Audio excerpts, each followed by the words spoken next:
to another scholarship highlight brought to you by the Center for Firearms Law here at Duke University School of Law. This series gives us a chance to further the center's mission of deepening and broadening the scholarly conversation about firearms law and policy by engaging with some of the scholars who are turning out innovative and interesting work on aspects of firearms law. I'm Joseph Blocher. I'm the faculty co-director of the Center for Firearms Law, and this week we are very fortunate to be joined by Natalie Nanasi, who is Assistant Professor of Law at SMU Dedman School of Law, and also Director of the Judge Elmo B. Hunter Center for Victims of Crimes Against Women.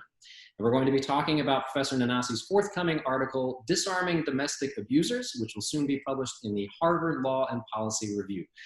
Thanks so much for being with us, Natalie. Thanks for having me. Excellent. Let's start where the article starts. You begin in the piece by laying out some of the really just extraordinary existing evidence, scholarship, statistics about the relationship between firearms and intimate partner violence. And I think that helps give sort of like a baseline for what you do in the rest of the article with regard to your legislative and enforcement and litigation related proposals. So just as a matter of sort of setting the stage, I wonder if you could just say a bit about that sort of baseline, about that relationship between firearms and intimate partner violence. Yeah, absolutely. And it's an important point because, and I choose this word very carefully because we are currently here in the midst of a global pandemic, but domestic violence itself is an epidemic, right? It is an issue that is incredibly harmful to people both here in the United States and around the world. So as a threshold matter, the statistics show us that over half of the women that are killed in the United States are killed by an intimate partner, which is really a shocking baseline statistic for us to even think about. Guns are obviously the most frequently used weapon in those murders. The Department of Justice did a study involving over 30 years of information from 1980 to 2008 and found that more than 2/3 of spouse and ex-spouse homicide victims were killed with a firearm. And in fact, the mere presence of a gun in a domestic violence situation increases the risk of femicide by 500%. The connection is so strong that even living in a state with higher rates of gun ownership is correlated with a higher rate of intimate partners fatally shooting their partners. And the other thing I always like to point out is that this isn't just about physical violence. So an abuser doesn't even need to fire a single shot in order to effectuate harm. The example that I use in the piece is thinking about an abusive partner who sleeps with a loaded weapon on the bedside table, right? That gun doesn't need to be used. That gun doesn't even need to be touched in order for that gun to contribute to the power and control that is happening in that relationship. So again, just a few statistics, but as you can see, the connection between domestic violence and firearms is strong and it's dangerous. Two things about that just are worth, always strike me and just worth emphasizing. One is that point about coercive control and that crimes against women are more than the actual infliction of physical harm through, like, it is a pattern of, and some people watching this may have just seen or read the No Visible Bruises, but it's part of the recent book that investigates some of these issues. But this is decades of scholarship have pointed this exact issue out, and Susan Sorensen and other scholars who you cite and whose work you profile, I think it's exactly right, and just a point worth bringing forward. And the other thing that you said, which again, it just underline an exclamation point, is that for women facing gun violence, this is the issue, not the parking lots and the dark alleys, which are so much a part of the political rhetoric. It is domestic partners. It is in the home, which to me anyway, it just seems that sometimes gets lost in the political debate where the focus is much more on these dark alleys. Yeah, it's closer to your field than mine. You direct a center, you work on the area, so I don't want to sound as if I'm saying things that you already know, but is that how you see how the political debate sometimes seems? Yeah, no, I think it's such a really good point, right? And I think it's not just in the area of domestic violence, but it's an area of sexual violence. It's the area of human trafficking, right? Where I think the narratives out there are so much around it's a stranger who's going to jump out of a bush and kidnap your children or rape you. And that is just not what the data show. The data show that in any kind of gender-based violence, the most likely perpetrator is going to be somebody you know, and oftentimes somebody who is an intimate partner. It's really astonishing. And I should note, at the end of this interview, I'll put up a list of some of the articles that you've written. But you've engaged with some of these other issues, not just with firearms, but other ways in which gendered violence and domestic violence intersect with concepts like terrorism and others, which are well worth exploring. So I'll have a little list of some of your highlights at the end of the piece. I want to come back to this one and ask, so having established this baseline and sort of established the scope, the size, the shape of this problem, you go on in the article to talk about sort of the existing laws about gun surrender and about disarming domestic abusers. You talk about, the sort of shortcomings of those laws, both as they're drafted and in practice. You provide your own suggestions, and we'll walk through some of those. But I wonder, just as a general matter, what motivated you to write this piece? The scope of the problem speaks for itself, but why approach it through this kind of scholarship? Yeah, well, so it's one of those wonderful moments where advocacy and scholarship intersect so nicely. So you mentioned at the beginning that one of my roles at SMU is to direct a clinic, the center that works on issues of gender-based violence. And we represent individual clients, but we also work on projects. So one of the projects that we did about 3 years ago was to draft a report about a gun surrender program here in Dallas that was new. And everybody was very, very excited about it. And I went to a meeting, and the judge who had created the program said, we had expected that we would collect in the last 3 years, the program had been running about that time, some like hundreds, if not thousands of guns. And he reported that they had collected 60 guns. And I just thought that was fascinating. And we did a pretty deep dive. It took us about a year. We did some research about why that had happened, why the program hadn't lived up to its potential. And we issued some recommendations about how we thought we could fix the problem here locally. So that got me thinking, that got me for a year, again, really day in, day out, working on this issue. And I thought, I would like to do a deeper dive into this and move beyond just the practical issues that we're facing here locally, and think perhaps more theoretically into how these issues work nationwide. That's fantastic. And the article really nicely sort of divides up the I guess sort of three sets of recommendations and analyses that you go through. There's sort of the legislative angle, there's the enforcement angle, and there's the litigation sort of court-centered angle. And the third of those, I think you rightly say, there's kind of limited avenues, at least right now, for abused women, for example, to through litigation directly force surrender of guns, absent some existing legislation.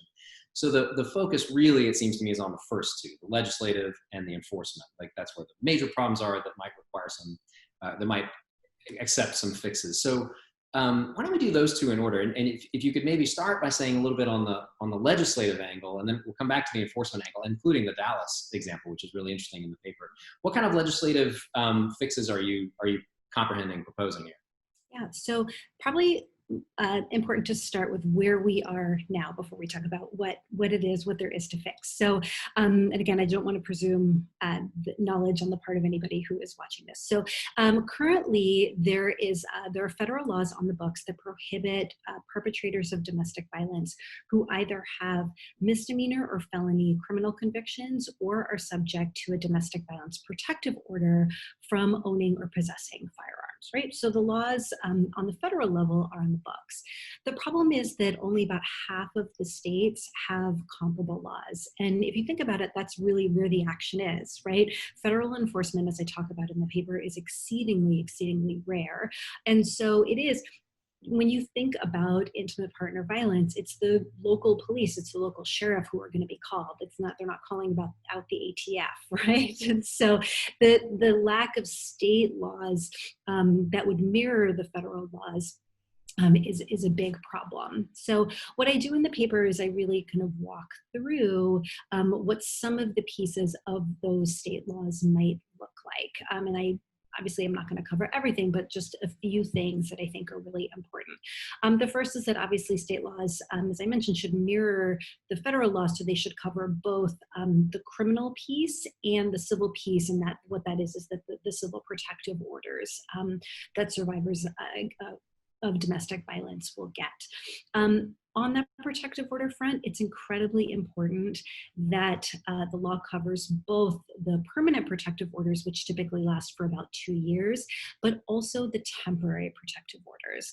And those are given to somebody typically on an ex parte basis for a very short time, just about 2 weeks, to cover that emergency situation. And that is incredibly important. You know, we talked a little bit about the scholarship, both legal and otherwise, the research that's been done on intimate partner violence. And that time when somebody leaves a relationship is the absolute most dangerous time for them, right? You talked about coercive control, power and control. And so leaving a relationship is challenged to that control, and that's when we see abusers really lashing out, and it's an incredibly dangerous time. And so making sure that in that immediate 2-week period after somebody receives a temporary protective order, that the perpetrator does not have access to a firearm is incredibly important. And then the most challenging piece of this is thinking about whether you want the order removing the firearm, or rather the judge, to have that judge be mandated or given the discretion to enter that order to have the firearm removed, right? And in some ways it may seem like a no-brainer, right? We've just got done talking about how dangerous guns are and how abusers shouldn't have them. So of course we should say, judges, you have to order these guns to be surrendered. And in an area which is at the intersection of two somewhat controversial areas, right? There are a lot of judges out there who either don't think that domestic violence exists, think that it's a bargaining chip, and child custody disputes have real biases in that area. And you also have a lot of judges who are disinclined to take anybody's firearms away, right? Sort of any gun restrictions, they're not going to be a part of, right? So it's an area where you do see under enforcement from judges. So you would think, of course, let's make it mandatory, right? Judges shall order guns to be removed. But the countervailing point, which is really critically important, is all of the domestic violence literature that talks about how important autonomy and agency is for survivors, right? And so imagine a scenario where a survivor says, I don't want you to take the gun because it is going to escalate the situation. It's going to put me at greater risk. It's going to make my situation more volatile and dangerous, right? So in that situation, do you want to build in that inflexibility, right? And so it's very hard, and I struggle with it a lot in the piece. Where I come to is a bit of a Solomonic splitting the baby approach, right? Which is that it is discretionary up to a certain threshold of violence or dangerousness, at which point it becomes mandatory, right? But I recognize that it's a really imperfect fix and something we need to still look into. So that's a big piece of this. And last but not least, obviously the legislation needs to think about storage of firearms, the process for returning them, and then the ever so important funding. How are we going to fund these programs?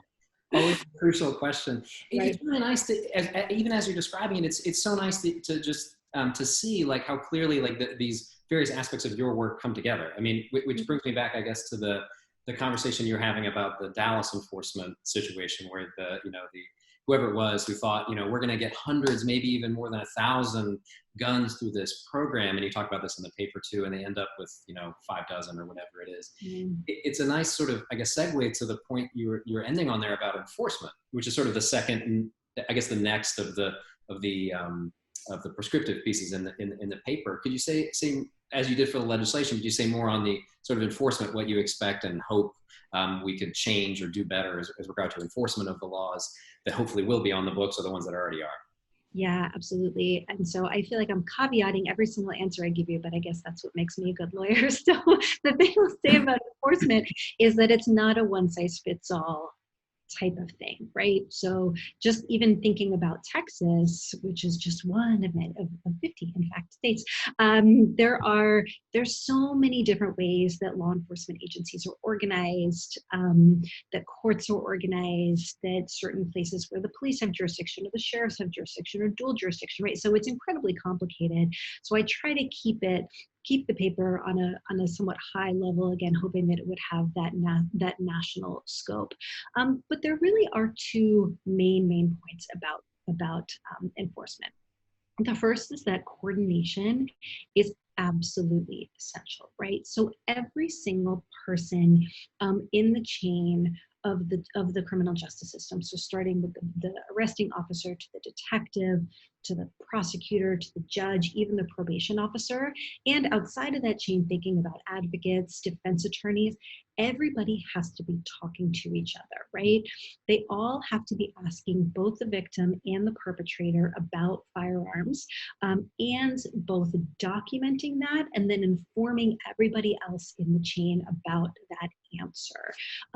That's best done through a memorandum of understanding, because as I'll talk about in a minute, you can't just expect these things, unfortunately, to happen organically, right? But that unless each of those players is holding the other accountable, what we see is that firearms are falling through the cracks. And that's really a lot of the problem that we saw in Dallas. So just two quick examples to maybe bring that home a little bit. The first is, so imagine an offender who's going to deny ownership, which is a huge hurdle in the process, right? The judge says, okay, I'm entering this protective order, or okay, you're hereby convicted and sentenced. Do you have any guns? And the guy says, nope. Right? I mean, and why would they tell the truth, right? There's no incentive for them to tell the truth. But if the officer who first responded to the scene documented that there was a firearm, right? And he puts that on the form, the lethality assessment form, for example, is one of the forms we use here in Dallas, then forwards that to the DA's office. The DA can then ask about it on direct, ask about it on cross, make it part of the record, and it makes it a lot harder for that offender to deny ownership, right? Similarly, back to the point we were talking about judges, it makes it a lot harder for a judge to not order surrender at the end of a hearing when the prosecutor is asking for it, right? Or to not hold a follow-up hearing 48 hours after that judge has ordered the gun to be surrendered, when the prosecutor is saying, I'm going to make a motion, I'd like to have a hearing for that person to come back and show proof that they have in fact turned over that gun as it's been ordered, right? So it takes everybody advocating for things to happen, right? So that's one piece, the longest piece, is that coordination is really, really important. The second piece about enforcement is that it works better when the processes and the programs are formalized, right? And so by that, I mean that there are dedicated personnel who are working on this issue, that surrender programs are codified, whether that's in the city statute and state codes, whatever that might be. And thirdly, it works obviously better if you're collecting data and analyzing that data to see what's working and what's not, right? Because what we've learned throughout this process is doing it ad hoc is just not going to work. You know, and to pick up on that, I mean, in our last couple of questions, I think hopefully it's clear to anybody who's read the piece or who's listening, it reads to me anyways, this is a reform piece. You identified a problem in the world, you suggested some fixes to it, some policy related, some enforcement, again, the litigation ones, people have to read the paper to get the details, to get the highlights on that. But you are also sort of uniquely positioned, partly because of the work you do, to have a probably better sense than most people who write reform law review articles about the likelihood of these things being taken up, because you work with, speak with, I see from your CV, you've presented this piece to audiences that I would think of as sort of being the players who matter, right?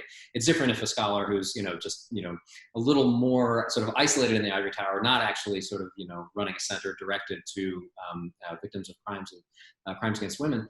So I guess maybe two questions come from that. One, what are the audiences that you're speaking to here?